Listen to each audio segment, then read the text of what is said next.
On a cold November morning in 2023, investigators made a discovery that would shatter an entire community. In the backyard of a seemingly perfect suburban home, beneath freshly turned soil and autumn leaves, they found the body of Elena Whitmore, a 52-year-old woman who had been missing for 6 weeks. But this wasn't just another tragic case of domestic violence. What investigators uncovered next would reveal a betrayal so profound, so twisted, that it would become one of the most disturbing cases in recent memory. The man responsible? Her husband, Pastor Caleb Whitmore, the beloved leader of New Hope Community Church, a congregation of over 3,000 members. But Caleb didn't act alone. His accomplice was someone Elena had loved and trusted since birth, her own daughter, Brianna Hayes.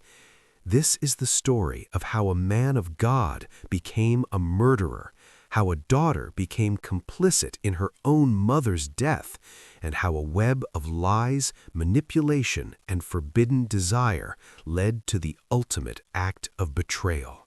If you want to uncover more chilling true crime stories and see justice exposed, subscribe to Crime Vaults as we bring light to the darkest true crime cases and never miss the secrets hidden in plain sight. It was October 15, 2023, when members of New Hope Community Church first began asking questions. Elena Whitmore, known for her tireless work organizing charity drives and mentoring young mothers, had suddenly vanished. Pastor Caleb told his congregation that Elena had left on a spontaneous spiritual retreat. He said she needed time alone to reconnect with God, to find herself after years of service to others.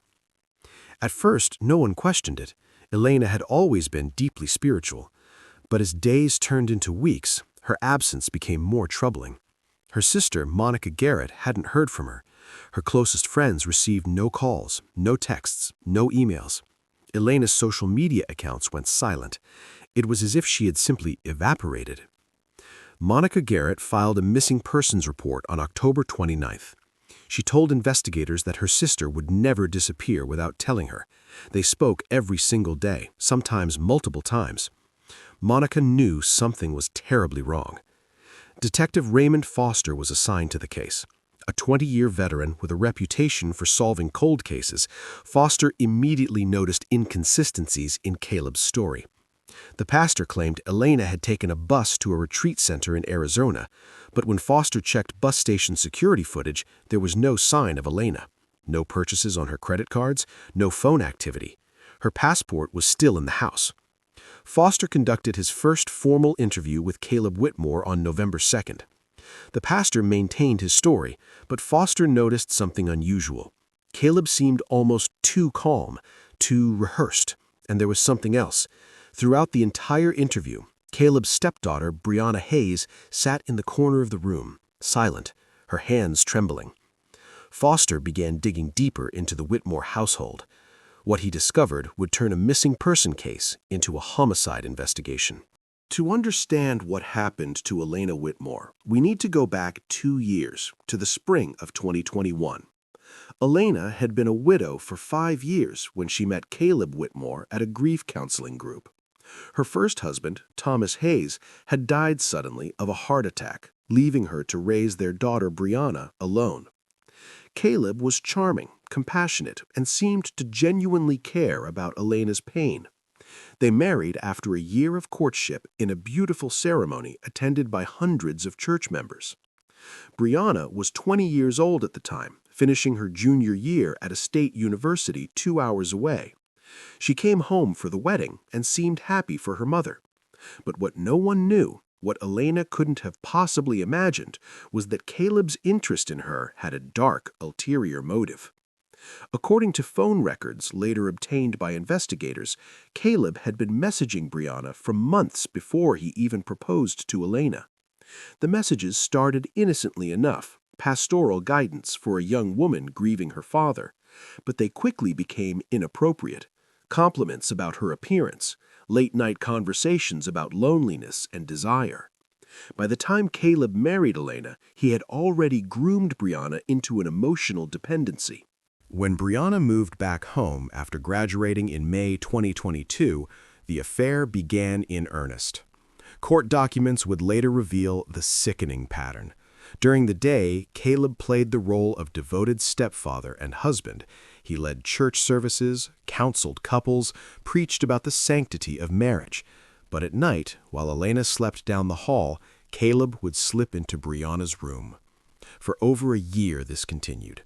Elena had no idea. She worked long hours at the church, organizing events, visiting sick congregation members.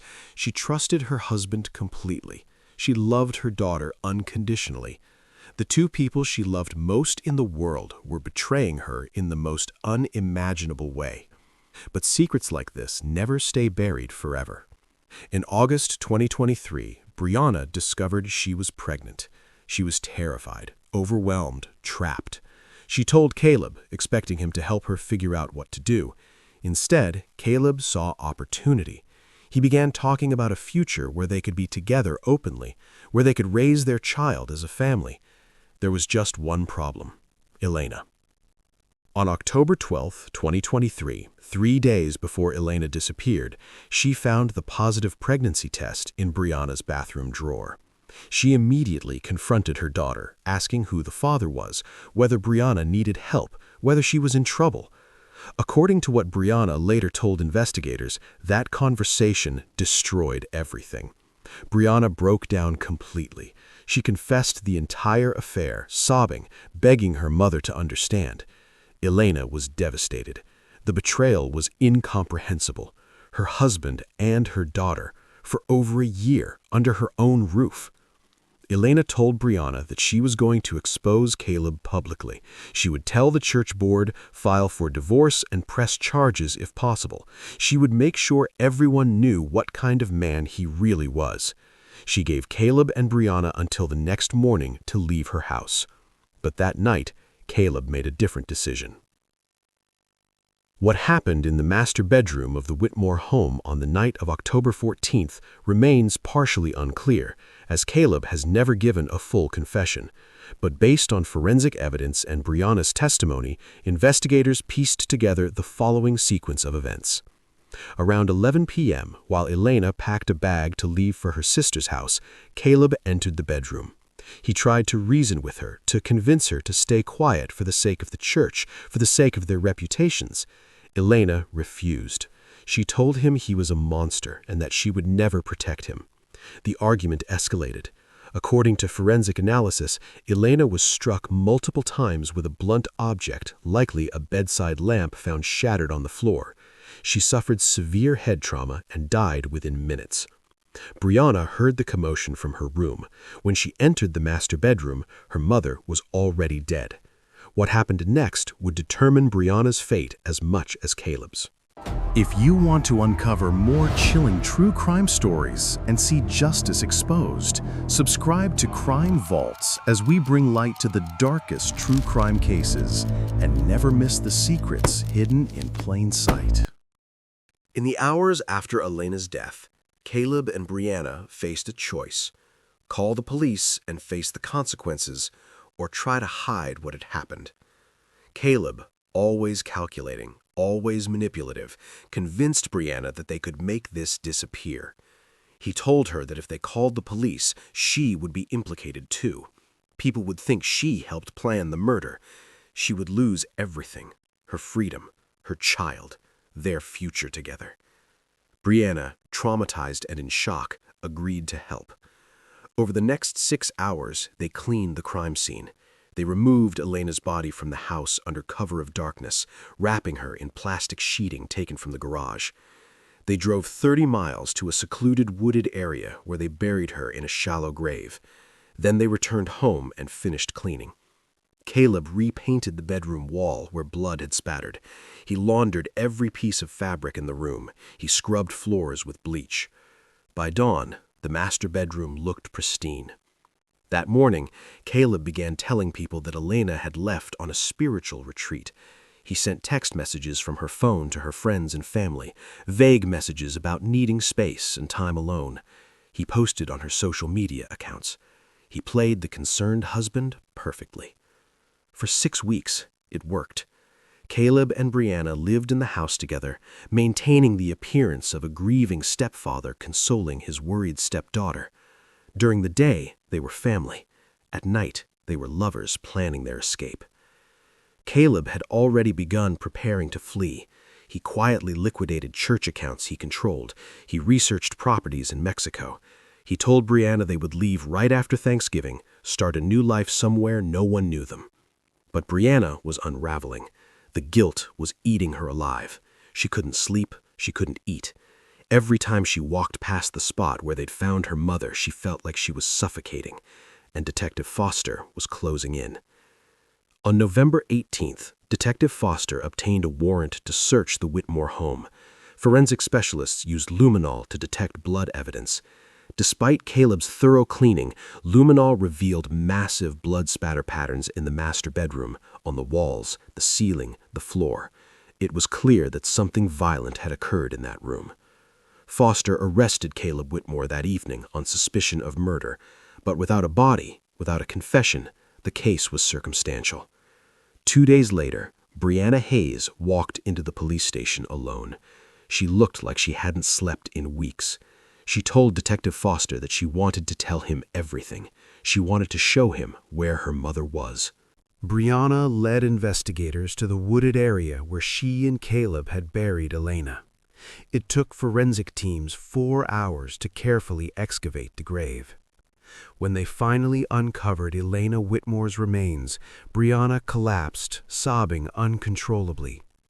In the weeks that followed, Brianna gave a full confession in exchange for a reduced sentence. She testified against Caleb in excruciating detail, describing the grooming, the manipulation, the night of the murder, and the cover-up that followed. Caleb Whitmore was convicted of first-degree murder and sentenced to life in prison without the possibility of parole. Brianna Hayes pleaded guilty to accessory after the fact and obstruction of justice. She was sentenced to 15 years. The New Hope Community Church closed its doors permanently. Hundreds of congregants struggled to reconcile the man they had trusted with the monster he truly was. Elena Whitmore's sister, Monica Garrett, established a foundation in her name to help victims of domestic violence and spiritual abuse. And Detective Raymond Foster, who had worked tirelessly to bring justice for Elena, attended her memorial service with hundreds of others who loved her. He said later that cases like this remind him why he became a detective, because people like Elena deserve justice. They deserve to be remembered not for how they died, but for how they lived. Elena Whitmore was a devoted mother, a loyal friend, and a woman of deep faith. She deserved better than the people she trusted most. In March of 2025, nearly 18 months after Caleb Whitmore was sentenced to life in prison, the district attorney's office received an unexpected phone call. It came from Sterling Correctional Facility, a maximum security prison 300 miles north of where the Whitmore case had unfolded. The caller was a prison chaplain named Father Gregory Moss, and what he had to say would shatter everything investigators thought they knew about Elena Whitmore's final days. Father Moss explained that he had been counseling an inmate named Devin Richter, a 47-year-old man serving 20 years for armed robbery and assault. Devin was dying of terminal cancer and had requested to speak with authorities about information related to an unsolved aspect of the Whitmore case. He wanted to clear his conscience before he died. Detective Raymond Foster, who had already retired, was personally contacted by the district attorney and asked to conduct the interview. What Devin Richter revealed in that prison hospital room would add a chilling new dimension to an already complex case. Devin explained that in early October of 2023, he had been hired by someone to follow Elena Whitmore. He was paid $5,000 in cash, given a burner phone, and instructed to track Elena's movements for 2 weeks. He was told to photograph where she went, who she met with, what she did. He was specifically instructed to find out if she was meeting with any journalists or lawyers. Devin said he followed Elena for 12 days. He documented her daily routines, her visits to the church, her coffee meetings with friends. And on October 10th, 4 days before her death, he photographed her meeting with investigative journalist Vanessa Kim at a cafe downtown. He sent the photographs to his employer through an encrypted messaging app. Detective Foster asked the obvious question: who hired him? Devin said he never met the person face-to-face. All communication happened through the encrypted app, and payment was left in a dead-drop location. But Devin was a career criminal with good instincts. He didn't trust anonymous employers, so he had taken precautions. He had secretly followed the person who picked up his surveillance reports from a second dead-drop location. The person who collected Devin's intelligence about Elena Whitmore was not Caleb. It was not Marcus Brennan. It was someone no one had suspected. Someone who had been in the background of this entire investigation, appearing cooperative, helpful, and devastated by Elena's death. It was Elena's own sister, Monica Garrett. Foster felt like the ground had shifted beneath him. Monica had been the one who filed the missing person report. She had been the face of grief throughout the trial. She had established the foundation in Elena's name. She was now raising Brianna's daughter. The idea that she could be involved seemed impossible. But Devin Richter had photographs. He had kept copies of everything, insurance in case he was ever double-crossed. He showed Foster images of Monica Garrett retrieving manila envelopes from a hollowed-out tree stump in a public park, images time-stamped from October of 2023. Devin explained that when he realized the woman he was surveilling had been murdered days after he reported her meeting with the journalist, he panicked. He destroyed the burner phone and tried to forget the whole thing. But the guilt had eaten at him for over a year, especially after seeing Monica Garrett on the news, playing the grieving sister, accepting sympathy and donations for the foundation. Foster immediately reopened the investigation, this time focusing on Monica Garrett. What he discovered was a financial motive that no one had considered before. Elena and Monica's parents had died 5 years earlier, leaving a substantial estate worth approximately $3.2 million. The inheritance was split equally between the two sisters, with one condition. If either sister died, her half would go entirely to the surviving sister, not to spouses or children. It was an old provision their parents had included to keep the money within the bloodline. When Elena married Caleb, she updated her will to leave everything to Brianna. But the inheritance from her parents was protected by the original estate terms. If Elena died, Monica would inherit her $1.6 million share. Foster dug deeper into Monica's finances. What he found was devastating. Monica was drowning in debt. She had made catastrophic investment decisions, borrowed heavily against her own inheritance, and was facing bankruptcy. By September of 2023, she owed over $800,000 to various creditors and was on the verge of losing her house. But there was more. Foster discovered that Monica had known about Caleb's affair with Brianna from months before Elena found out. In fact, Brianna had confided in her aunt back in June, begging Monica for advice, swearing her to secrecy. Monica had done something unforgivable. Instead of warning her sister, instead of protecting Elena, Monica saw an opportunity. She knew that if Elena discovered the affair and finalized any divorce, Elena would likely leave the state, possibly taking Brianna with her, cutting ties with Monica entirely. But if something happened to Elena, if Elena died before she could expose Caleb and finalize any divorce, Monica would inherit everything. Monica Garrett was arrested and charged with conspiracy to commit murder and solicitation of murder. Her trial began in August of 2025. The trial of Monica Garrett became a media sensation that rivaled the original Whitmore trial. The prosecution painted her as a cold, calculating woman who had orchestrated her own sister's murder for financial gain. The defense argued that she had simply made a phone call, that she never explicitly told Caleb to kill Elena, and that she couldn't be held responsible for his actions. But the prosecution had one more piece of evidence that would prove beyond doubt just how deeply Monica had been involved in Elena's death. Investigators had obtained a warrant to search Monica's home after her arrest. In a locked safe in her bedroom, they found something that would seal her fate. In the letter, Caleb thanked Monica for understanding what needed to be done and for having the courage to help me see the only path forward. He wrote that he would make sure she received what was promised and that their agreement would remain between them. The letter made it clear Monica and Caleb had conspired together. Monica had convinced Caleb that killing Elena was the only solution to both of their problems. Caleb would be free of a wife who was about to destroy him, and Monica would inherit her sister's share of the estate. But there was one final twist that emerged during Monica's trial, a revelation so disturbing that it left even seasoned court observers shaken. Brianna Hayes was brought from prison to testify. She had been granted immunity for her testimony in Monica's trial. What she revealed on the witness stand changed everything once again. Brianna testified that Monica had visited her in prison 6 months earlier, in February of 2025. During that visit, Monica had made a shocking proposal.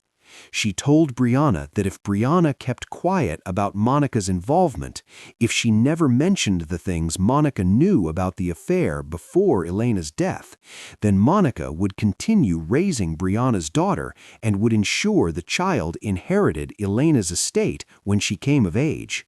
But if Brianna ever implicated Monica in any way, Monica said she would put the child up for adoption, cutting Brianna off from her daughter forever.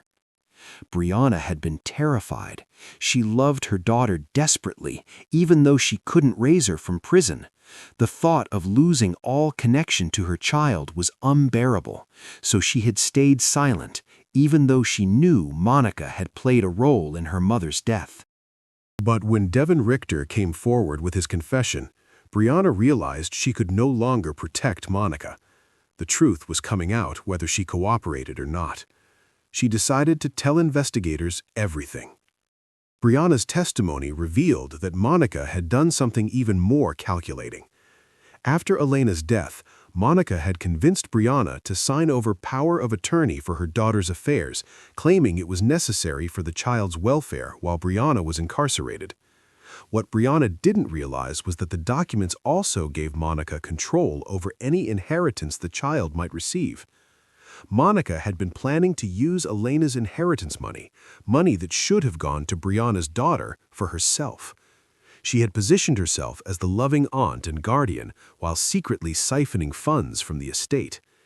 The jury deliberated for less than 4 hours. Monica Garrett was found guilty on all counts: conspiracy to commit murder, solicitation of murder, fraud, and child exploitation. She was sentenced to 35 years in prison without possibility of parole for 25 years. After the verdict, Detective Raymond Foster held one final press conference. He stood at a podium surrounded by photographs of Elena Whitmore, smiling in happier times. He spoke about the complexity of this case, about how a single murder had unveiled layers of conspiracy, corruption, greed, and betrayal that ran deeper than anyone had imagined. Foster said that in his 30 years as a detective, he had never seen a case where a victim was betrayed by so many people she loved and trusted. Her husband, who murdered her, her daughter, who helped cover it up, the church leaders she served, who enabled a predator, and her own sister, who conspired to have her killed for money. But Foster also spoke about Elena's courage. He said that despite being surrounded by betrayal, Elena had refused to be a victim. She had gathered evidence, documented abuse, and reached out for help. She had recorded a video knowing she might die, ensuring her voice would be heard even from beyond the grave. And because of her courage, multiple predators were behind bars, institutional corruption had been exposed, and other potential victims had been saved. Foster announced that Brianna Hayes would be released on parole in 2028 after serving 5 years of her sentence. She would undergo extensive therapy and would be reunited with her daughter under supervised conditions. The child, now 3 years old, was being cared for by Elena's childhood best friend, someone who had no connection to the conspiracy and who loved Elena genuinely. The Elena Whitmore Foundation, which had been temporarily suspended during Monica's trial, was restructured under new leadership. All of Monica's access to the funds was revoked, and the foundation continues its work helping victims of abuse and institutional corruption. Caleb Whitmore, Marcus Brennan, and the other church leaders remained in prison, their appeals denied. Monica Garrett joined them behind bars, where she will spend the rest of her life. And Elena Whitmore, the woman at the center of this horrific story, the woman who was betrayed in every possible way, finally received justice, not just for her murder, but for her courage in standing up to powerful men who thought they were untouchable, and for exposing a conspiracy that ran deeper than anyone had imagined. In the end, Elena won. The predators were caught, the conspirators were convicted, and her legacy lives on, not as a victim, but as a fighter who refused to let evil triumph, even at the cost of her own life. Detective Foster retired permanently after Monica's trial. He said he could finally close the book on the Whitmore case, knowing that every person responsible for Elena's death had been held accountable. He visits Elena's grave once a year on the anniversary of her death, laying flowers and speaking quietly to a woman he never met in life but came to admire deeply through his investigation. This is the complete story of Elena Whitmore, a story of betrayal, conspiracy, murder, and ultimately justice. A story that reminds us that evil often wears familiar faces, that institutions can become shields for predators, and that even in death, courage and truth can prevail. Elena Whitmore's voice was silenced on October 14, 2023, but her message echoes still, a warning to abusers and conspirators everywhere. The truth will come out, justice will be served, and courage will triumph over evil. If you want to uncover more chilling true crime stories and see justice exposed, subscribe to Crime Vaults as we bring light to the darkest true crime cases and never miss the secrets hidden in plain sight.